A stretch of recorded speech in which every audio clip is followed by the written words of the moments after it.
జాతీయ సమైక్యతను పెంపొందించే దిశగా ప్రతి ఒక్కరూ తమ ఇంటిపై స్వతంత్ర దినోత్సవ సందర్భంగా జాతీయ జెండాను ఎగురవేయాలని ఆదిలాబాద్ ఎమ్మెల్యే పాయల్ శంకర్ పిలుపునిచ్చారు.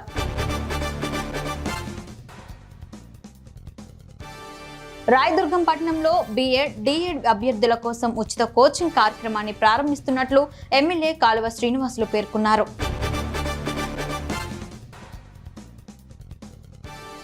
సిఎస్పురం మండలంలోని భవరం కొత్తపల్లి గ్రామంలో ఉన్న ప్రముఖ శైవ క్షేత్రంగా ప్రసిద్ధిగాంచిన భైరవకోనలో భారీ వర్షం కురవడంతో వర్షం ధాటికి జలపాతం ఉధృతంగా ప్రవహిస్తోంది.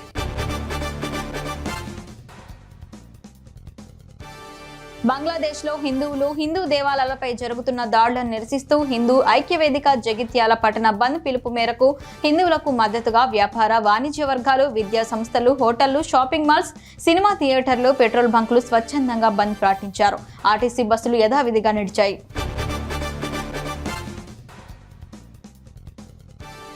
నర్సన్నపేట మేజర్ పంచాయతీలో పేరుకుపోయిన మొండి బకాయిలను తక్షణమే వసూలు చేయాలని పంచాయతీ పాలకవర్గం తీర్మానించింది.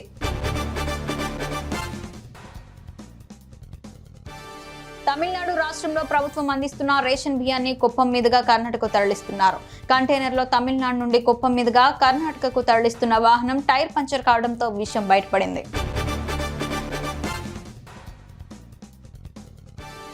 నెన్నెల మండలం నార్వాయిపేట దళిత రైతు జాడి మల్లేష్ కుటుంబానికి న్యాయం చేయాలని బీజేపీ జిల్లా ప్రధాన కార్యదర్శి వెంకటకృష్ణ డిమాండ్ చేశారు.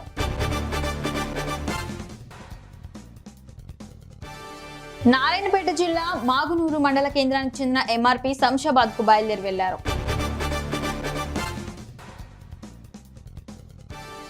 జూపాడు బంగ్లా మండలంలోని బన్నూరు గ్రామానికి చెందిన శ్మశాన వాటిక నేషనల్ హైవే రోడ్డు పనులలో పూర్తిగా పోవడంతో గ్రామంలో చనిపోయిన వారికి అంత్యక్రియలు చేయడానికి స్థలం లేక ఇబ్బంది పడుతున్నామని రెవెన్యూ అధికారులకు ఎన్నిసార్లు చెప్పినా పట్టించుకోవడం లేదని గ్రామస్తులు ఆరోపించారు. వనపర్తి జిల్లా ఆత్మకూరు మండలం జూరాల ప్రాజెక్టు గేట్లను అధికారులు మూసివేశారు.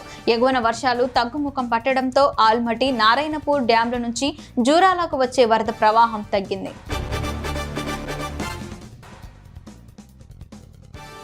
క్విట్ ఇండియా ఉద్యమంలో అసువులు బాసిన అమరవీరుల సంస్మరణ దినోత్సవం తెనాలిలో ఘనంగా నిర్వహించారు.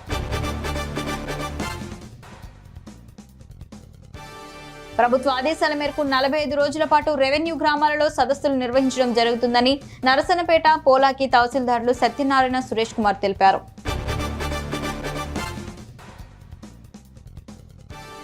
మైలవరం నియోజకవర్గంలోని ఇబ్రహీంపట్నంలో మాజీ మంత్రి, నియోజకవర్గ వైసీపీ సమన్వయకర్త జోగి రమేష్ ఇంట్లో ఏసీపీ అధికారులు సోదాలు చేపట్టారు.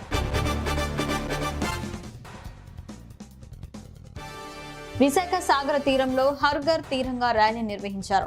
జిల్లా యంత్రాంగం ఆధ్వర్యంలో ఆర్కే బీచ్ వేదికగా జరిగిన కార్యక్రమంలో విద్యార్థులు భారీ జాతీయ జెండాతో ర్యాలీలో పాల్గొన్నారు.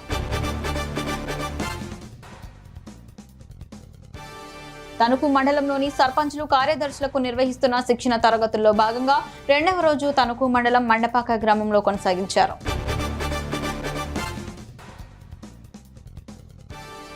మహిళల హక్కుల కోసం పోరాడాల్సిన అవసరం ఎంతో ఉందని పీఓడబ్ల్యూ రాష్ట్ర కార్యదర్శి అందే మంగ అన్నారు. వేములవాడ శ్రీ రాజరాజేశ్వర స్వామివారి ఆలయంలో హుండీ ఆదాయం లెక్కింపు కార్యక్రమాన్ని నిర్వహించారు. ఈవో వినోద్ రెడ్డి క్షేత్రస్థాయిలో లెక్కింపు కార్యక్రమాన్ని పర్యవేక్షిస్తున్నారు.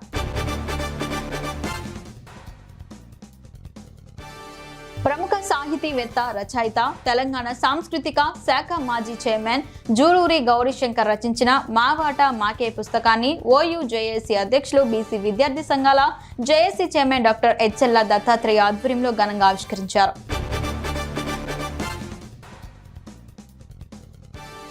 ఆదిలాబాద్ జిల్లా కేంద్రంలోని రిమ్స్ ఆసుపత్రిలో ఆర్బీఎస్కే డైస్ కేంద్రంలో నిర్వహించిన పిల్లల ఉచిత గుండె వైద్య శిబిరానికి విశేష స్పందన లభించింది. రేణిగుంట విమానాశ్రయం చేరుకున్న డిప్యూటీ సీఎం, పంచాయతీరాజ్, అటవీ, సైన్స్ అండ్ టెక్నాలజీ శాఖ మంత్రి కొణిదెల పవన్ కళ్యాణ్ కు ఘన స్వాగతం లభించింది.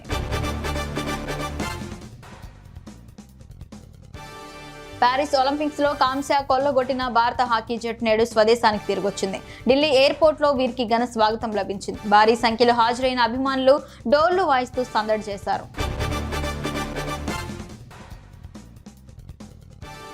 కారేపల్లి మండల పరిధిలోని గాంధీనగరంలో ఉన్న ట్రైబల్ వెల్ఫేర్ గురుకుల పాఠశాలలో ఏసీబీ అధికారులు తనిఖీలు నిర్వహించారు.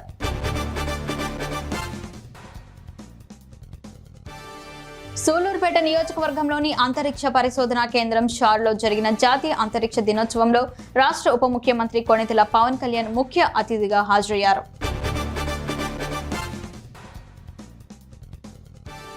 ప్రతి ఒక్కరూ తమ ఇళ్లపై జాతీయ జెండాలను ఎగురవేసి దేశభక్తిని చాటుకోవాలని ఎంపీ డీకే అరుణ అన్నారు.